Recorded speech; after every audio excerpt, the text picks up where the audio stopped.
So next we have Mariana de Silva. And so Mariana is going to come up. She is a Bolivian biologist with a master's degree in biodiversity, conservation, and management from the University of Oxford in England.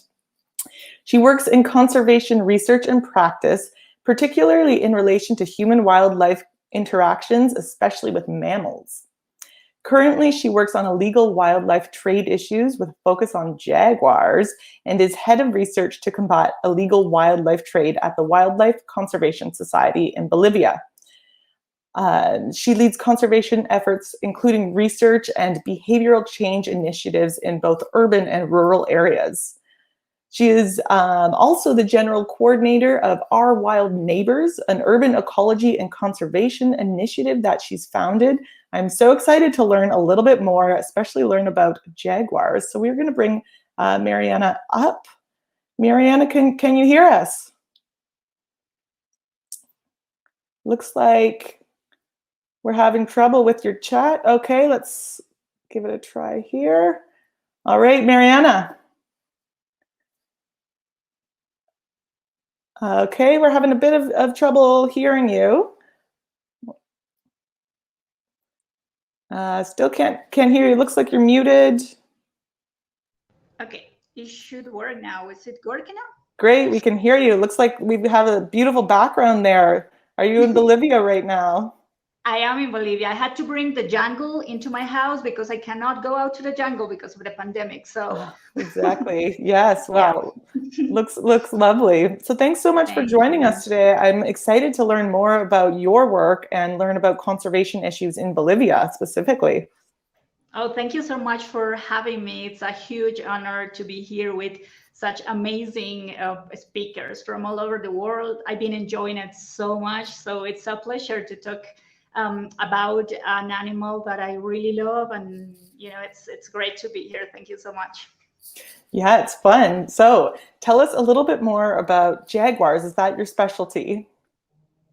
Well, yeah, I work mostly with human-wildlife interaction, especially mammals and especially cats, carnivores in general, but the group that I adore is definitely cats. So yes, I've been working with jaguars, specifically the wildlife trade they are facing right now for the last 4 years now. So yeah, it's great to be able to share what we have been doing with all of you. Great. Do you have a presentation to share with us? Yeah, I do. All right, let's see if we can get that launched. Okay, great. Okay, it should be ready. We're going with share screen. Let's see.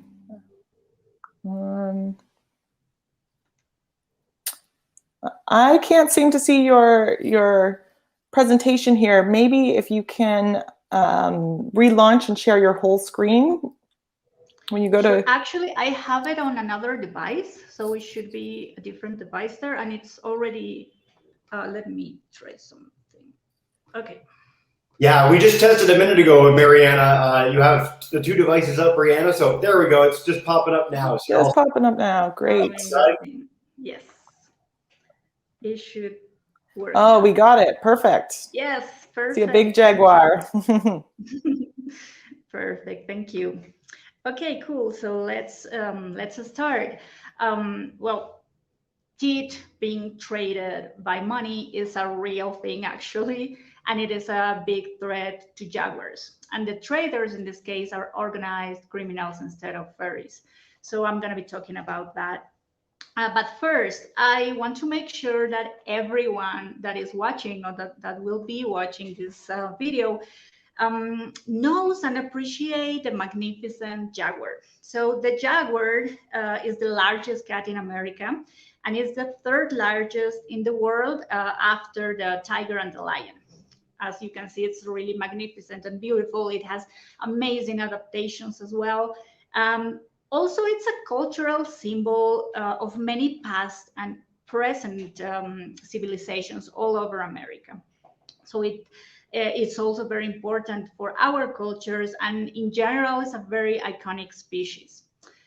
And also from an ecology and a conservation point of view, it's a very important animal because it is a keystone species, it's an umbrella species, and it's a flagship species as well. Being the top predator in the areas where it lives, it's very important. I'm not going to go into detail, but if in the question somebody wants to know more about these definitions, I can answer that. So I'm going to go now into wildlife trade specifically. So illegal wildlife trade is a global issue. It's happening all over the planet, and it's a big, big problem for many species. It's bringing some species to the brink of extinction, and some are already extinct because of trade. So it's a serious thing. In Latin America, this problem has been happening for many, many decades, centuries even. We have around 40% of global biodiversity. So basically, we are very rich, right, in species and in nature in general. So transcontinental illegal wildlife trade has been happening since colonization.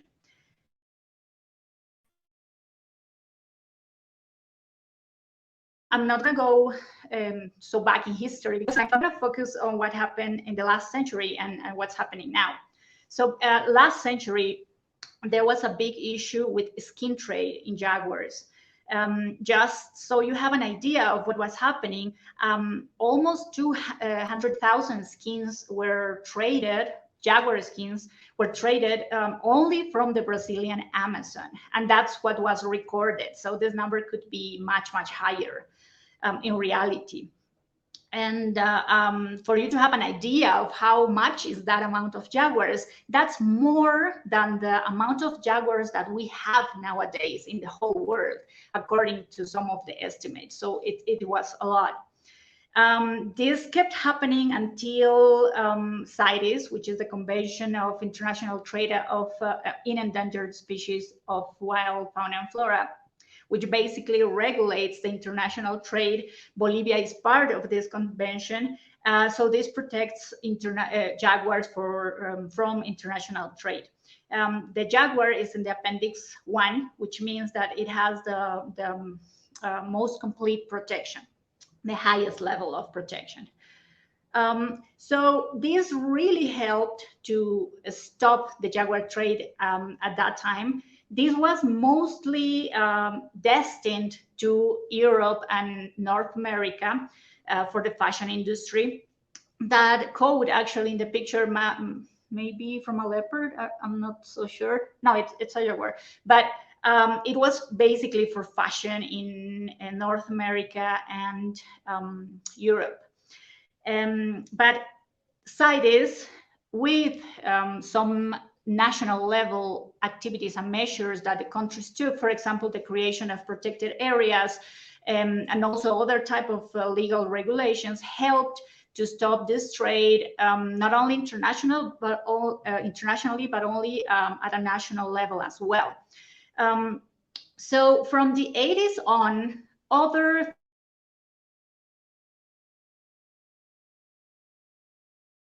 became priorities.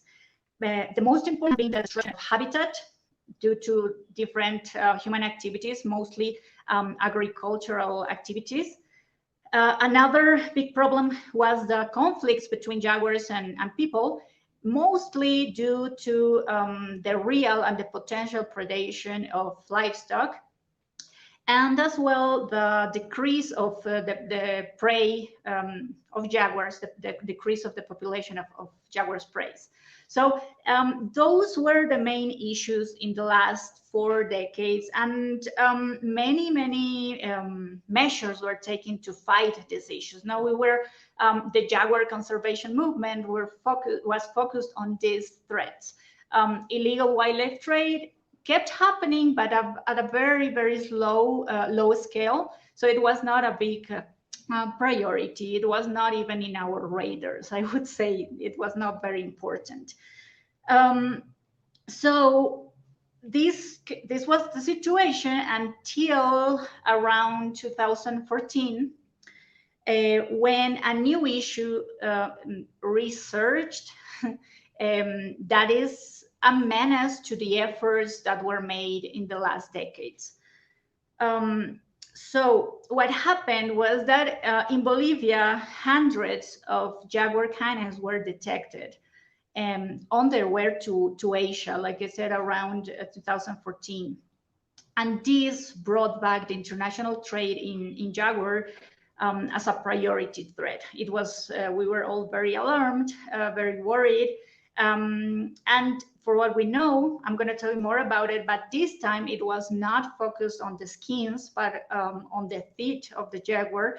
And it was related to Asian markets. So it was a new part and a new market. So what we did about it, our team at WCS in Bolivia started to systematize the information about jaguar trade. We started to work with many institutions. Here's some of those. It's way more institutions. We have 43 institutions working with us so far. But it's all the institutions that receive and that manages this kind of information. So the Ministry of Environment and Water, the Forestry Police, the Service of Protected Areas, the Post Office, etc.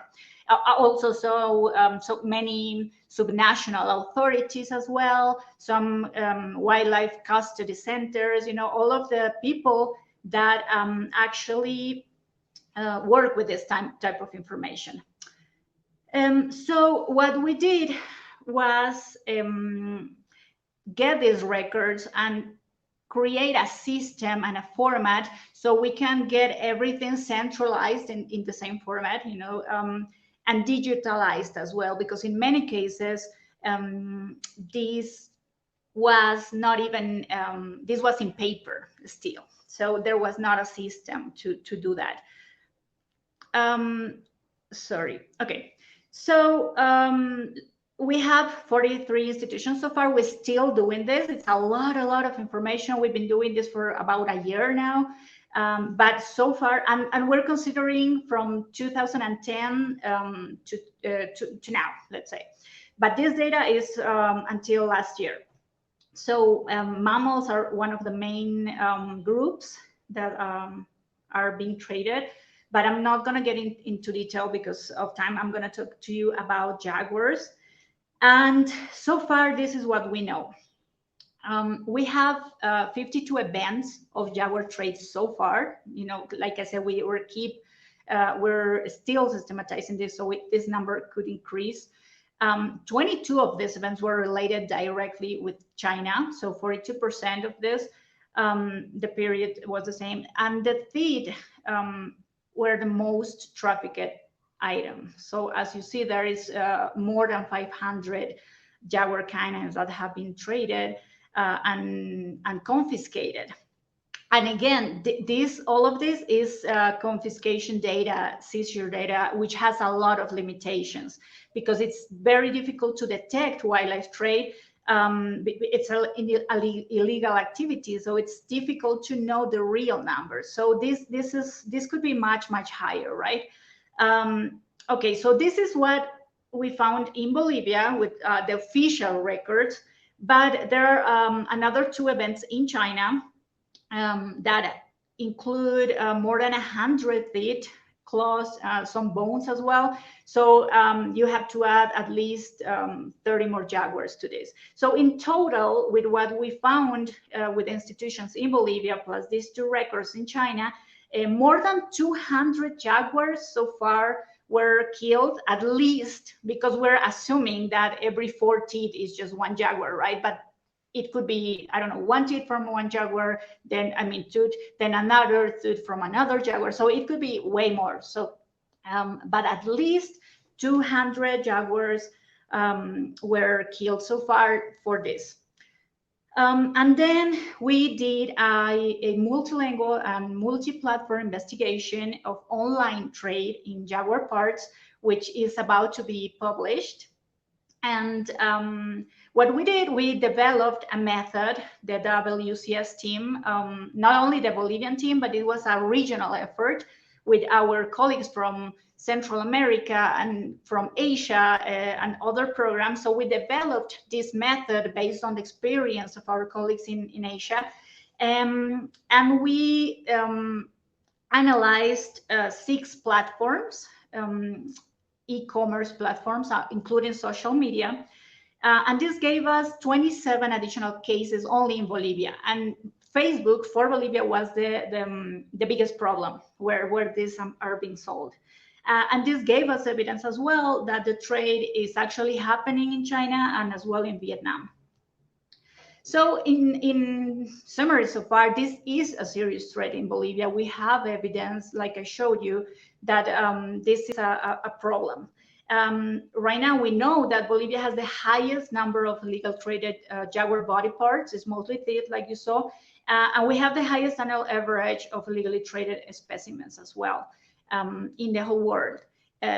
There is a report from CITES that is going to be published very soon, analyzing this issue for all the jaguar countries. So you keep your eyes peeled for that one. It's going to be good. And this gives us evidence that is not only national trade, but it's an international trade. And this means that there is at least some level of organization of these networks of criminals, because it's not easy to take tips from, let's say, the areas where jaguars live all the way to China. You have to have some kind of network to be able to do that. So it's a serious thing. So what we did about it, we created an alliance for wildlife and forest. This is a regional alliance with our colleagues from Colombia, Ecuador, Peru, and Brazil. And we have we are focusing mostly on the border areas. And this is an alliance because our colleagues of WWF and the European Union are also part of it. So we are doing many things. So I'm going to tell you the main ones, so you have an idea of how it is working. And in the questions, I can go deeper into that. So we're working with the authorities. That is completely important, is fundamental. So with the Ministry of Water and Environment in our country, we contributed for the action plan for the conservation of jaguar, especially in the wildlife trade data, and what we should do to stop it in the next 5 years. This is already published, and it's going to be very important. We also contributed to 2 compendiums of legal tools. So, you know, the prosecutors, the judges, the lawyers all over Bolivia, and know exactly what they can use when they have these cases. So we have been working with the police as well. We have a framework agreement, which is very good. We're collaborating so we can help them systematize their information and also involve them with other sectors. For example, this picture here is an academic event where they participated and they told. So it's a very good thing to make a link between the institutions that actually operate and stop this in the field, like the police, and also the people that manages information, academic, scientific areas. And also we have been doing webinars and different type of capacity building events. This one is one of the topics of the slides that we did in a webinar that was actually binational with Peru for prosecutors specifically. The police was also in this webinar, and it was really good because this was the first event that we did working closely with the prosecutors in Bolivia. And it was really a good start. So we're to keep working together and like figuring out ways to collaborate to try to get to convictions, because in wildlife trade, not only in Bolivia but in other places, a measure of success is just seizures, confiscations. And that's not enough. We need to get convictions to really stop it. So we're getting to that with our authorities. We're working with it. So another very, very important part for us is working with the local communities and with the local actors in the places where the jaguars are, correct? So we work closely with many actors in the north, east, western part of La Paz, in and around Madidi National Park and Pilon Lajas, which is another protected area. Both of this, especially Madidi, is a stronghold for jaguars. So it's really, and it's also one of the hotspots of wildlife trade. So we're working with the local communities, and actually here are self-declarations against illegal wildlife trade that many institutions, local institutions, have published, declaring that they are not gonna allow this illegal activity in their territories.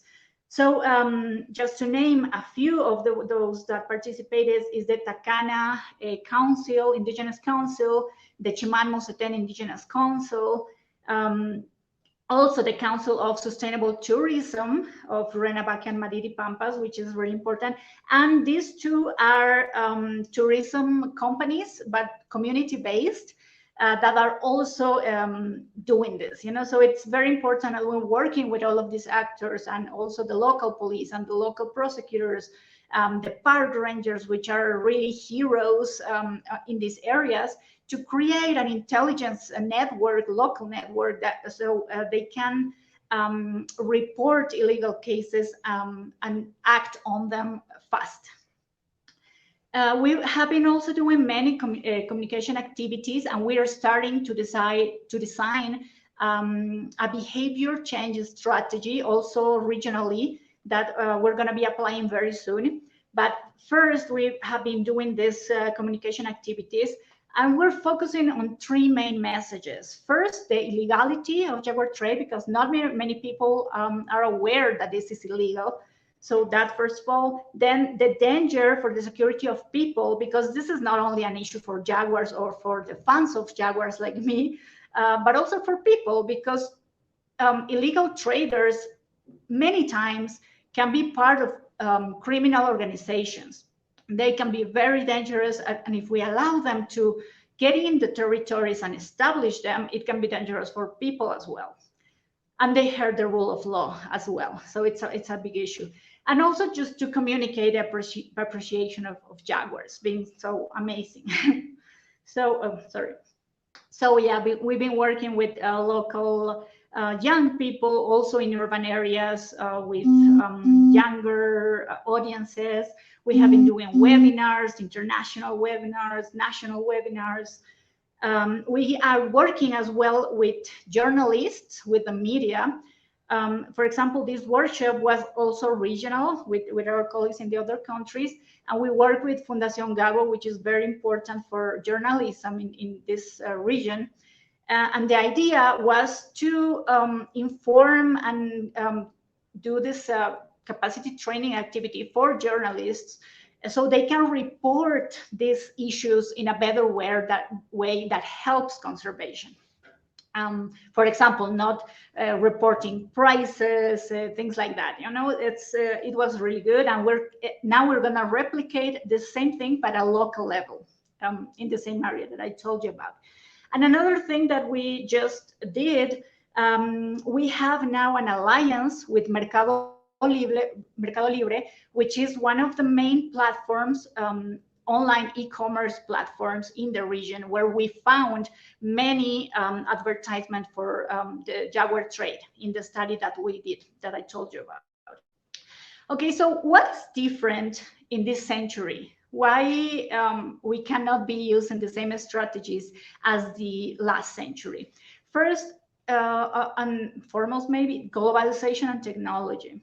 So we are more connected than ever with anyone in the world, and the technology is also giving us many platforms and ways to do things that we didn't have before. So Also, the dynamics between Latin America and Asia have increased greatly in the last decades. For example, they are 20% higher annually, the commerce between these two regions.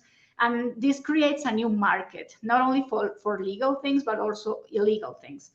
And in general, the economic global dynamics are different now. So the income is higher for middle classes in many places. So that creates another audience that can buy these things. The transport routes are way better than they were before. So now there are direct flights from Latin America all the way to Beijing, for example, and we didn't have that before. So it's much easier to get things from one place to another faster. And of course, more and better online commerce platforms that we didn't have that. We didn't have that before, right? So all of these create new markets, and it creates a new way to access to things in a faster way.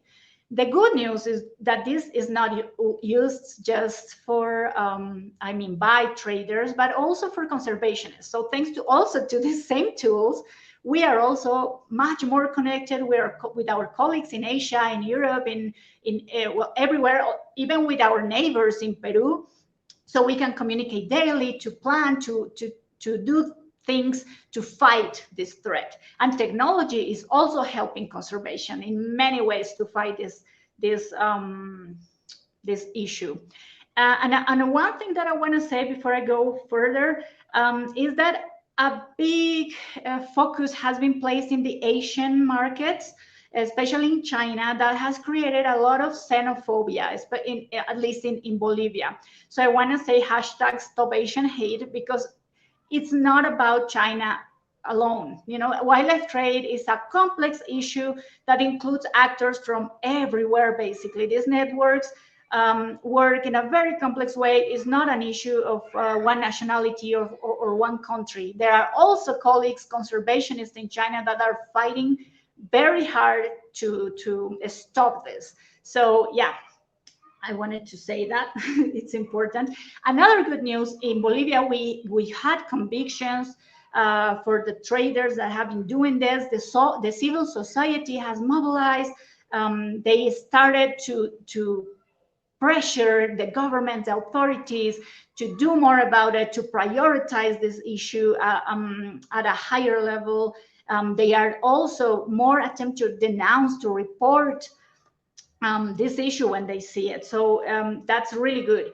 And also, not only inside Bolivia, but regionally, and even in the whole world, now we have many tools that are being created or designed to fight this issue.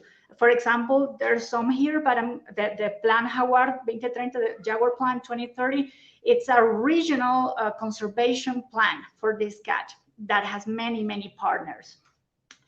And let's not forget the relation between wildlife trade and zoonotic diseases. Coronavirus, what we're going through right now, it's part of this. So we need to stop wildlife trade as well, because it's good for us. And also, we cannot forget that there are other threats to jaguars still happening. So here are a couple of studies showing that the historic distribution range of jaguars has decreased by 50%. 50%. It's already extinct in 2 countries. So this is not an issue of, of the future generations. No, it's happening right now. And if we don't do something to stop this soon, we can actually lose the jaguar in our generation,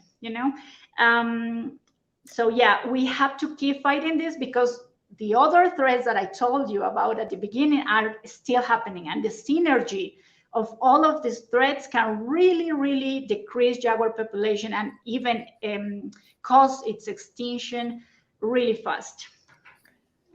Great. We're running out of time here, and so a couple more slides, maybe. Yeah, I'd like to know. Yeah. Okay. Yeah. So no, just wanted to say that the fires that have been happening in the Amazon region, that I'm sure you're aware, are a big threat as well. And just to say that I really want to keep seeing the jaguar signs when I walk in the forest. I don't want to miss this ever, and I think no one should keep this opportunity to marvel when they see a jaguar or even just its footprints. So thank you to all of our funders, and thank you all for listening to me. Here are our social media and website, so you can keep up with what we're doing in our work, and thank you. That's it. Yeah, well, thank you, Mariana. I am so grateful to you and your team for all of the work that you guys are doing on the ground in local communities, also with CITES on the global level to protect the jaguars so that so that you can see them in the wild and we can hear all about them from you.